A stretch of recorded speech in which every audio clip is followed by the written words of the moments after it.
Welcome back, everybody, to our next RIA interview in preparation for the 2025 conference in Myrtle Beach. Today, I am joined by the one, the only, the big brain chat man himself, JMan Maneiro. How are you, JMan?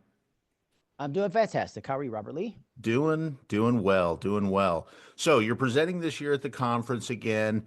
How many times does this make you a presenter at the RIA conference? It's a good question. At least half a dozen, I would think. I think by this point you're what, an institution in the presenter Yeah, I, circuit? I would love to say that, but then next year they they won't invite me back. I'm just honored to be a part of it. I'm honored to be a part of it and be able to help my fellow instructors and just it's a great organization, great people that have helped Absolutely. me along the way as I Well, grow. and I think what it says is that you know what the heat of the industry is putting on instructors, you know how to present it in a way that gets everybody excited, you know how to bring people in the room. How have you developed that skill to be entertainer slash storyteller slash instructor slash motivator in a conference like this?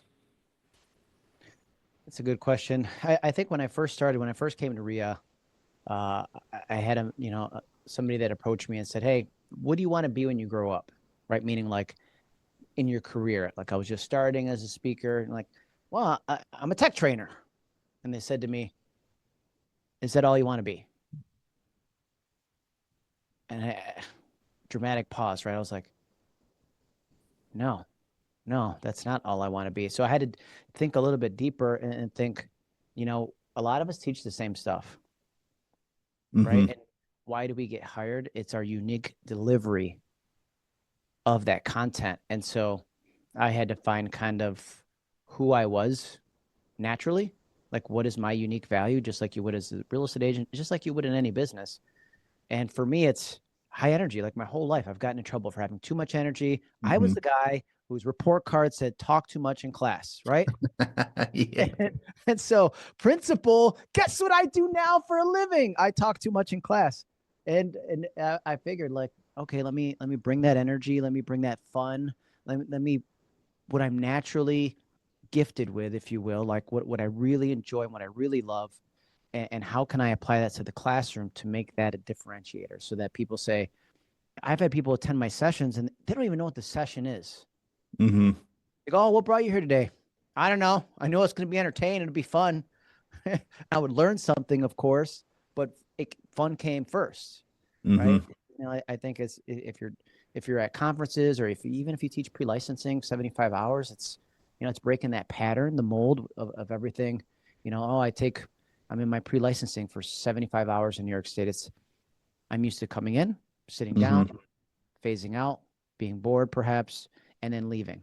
I've heard people say to me, I grinded out the 75 hours rather than like I really enjoyed it. I learned a lot. I'm excited to, make my move into the industry. So that's a long answer to your short question. No, no. Well, it hits on that kind of key aspect of the human experience that we do in everything, right? Not only are you going to retain that information better, you feel like you're going to be able to get some help from somebody that is so engaged in such a boring topic. And let's admit, pre-licensing class is the worst class to sit through because it is so long, so cut and dry. But you want to be able to reach out. You want to be able to share your wins and your struggles with somebody. And it is just natural that somebody with a little bit of energy or a lot of bit of energy in your case is going to feel welcoming to that. So it like I said, it just speaks to that human experience and in such a rich way. Now, I'm going to ask you this. You've obviously, because you are an institution, you've experienced the RIA conference in a variety of different locations. What excites you most about heading down to Myrtle Beach for the conference this year? Bringing the heat. Myrtle Beach, great location. I think what excites me most is it's the people. Hmm. I like Myrtle Beach. Jennifer, our president, she's got some fresh new ideas, and that's always been my thinking. Like, how can we do better? Progress, not perfection, right? Anytime you Hmm. say it's great. We don't have to touch it. It's like I don't want to be a part of that committee. But when you say how can we improve it, I think that's what I'm excited about. New things, new venue, new people, right? A lot of great new members, and that brings energy, right? And energy Awesome. learning. Awesome. You gonna wear the digital name tag? Is that a staple for your dress code at these events? Uh, yeah, if I'm not lit up in some way, then my sessions can't be. Man, and look, I last year I remember needing to wear shades around those shoes you were wearing. Yeah. I mean, those things were like disco balls and neon lights in one, just bouncing around the floor. Yeah, absolutely. I mean, that's how, and look, it takes courage to wear those, right? Because the first time I wore them, I stepped out of my hotel room. I was like, shoot, should I change my shoes? Like, nah, I really like these shoes. I'm going to do it. And I don't care. Hmm.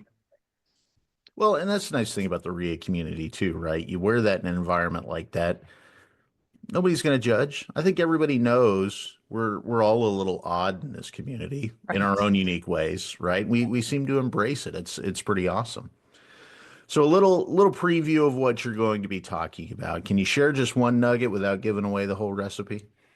Yeah. I mean, my approach to edutainment, humor, spontaneity, and interaction, like I've done at this point, maybe over 1,000 group dances.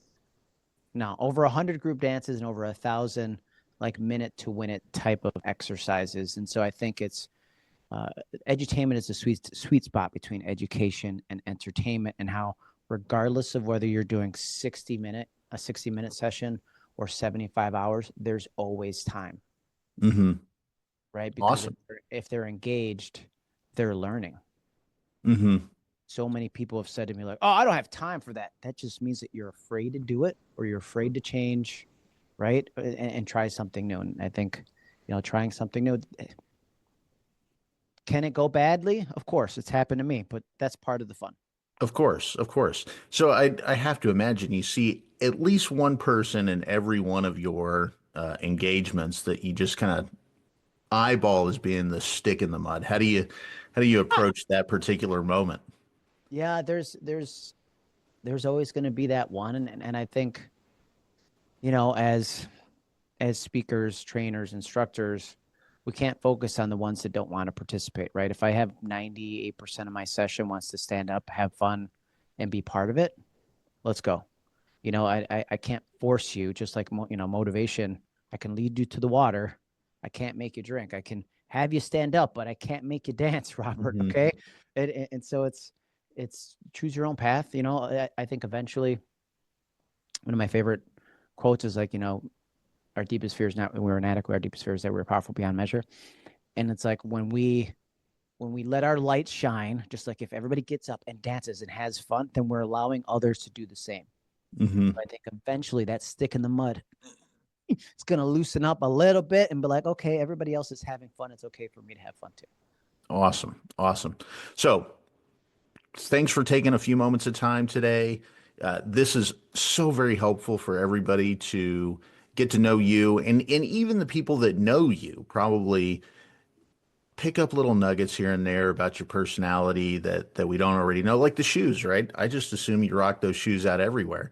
That idea that you had that even that slightest moment of doubt just means like you and I are the same in that regard because I look at myself the same way. So, final thoughts going into the convention. What's that one thing that you want to encourage people to do, encourage people to remember as they travel to Myrtle Beach or even consider it and maybe haven't pulled the trigger yet?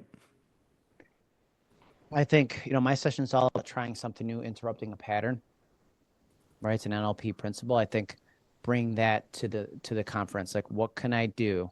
What's the one thing that I'm afraid to do that I know will have the biggest impact on my business and my life? And I think if you come in thinking that, like, yes, I can, it's going to be a great conference for you. Awesome. Great piece of advice for everybody involved in everything you do, but especially the RIA conference this July in Myrtle Beach.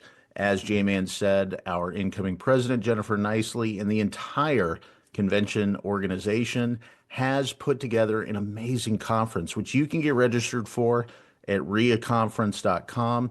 It is that last week of July in Myrtle Beach. Get registered. Early bird rates are there. You can see the entire lineup of speakers that include JMan and the topics they'll be talking on. Thanks everybody for joining us. JMan, thanks again. Thank you.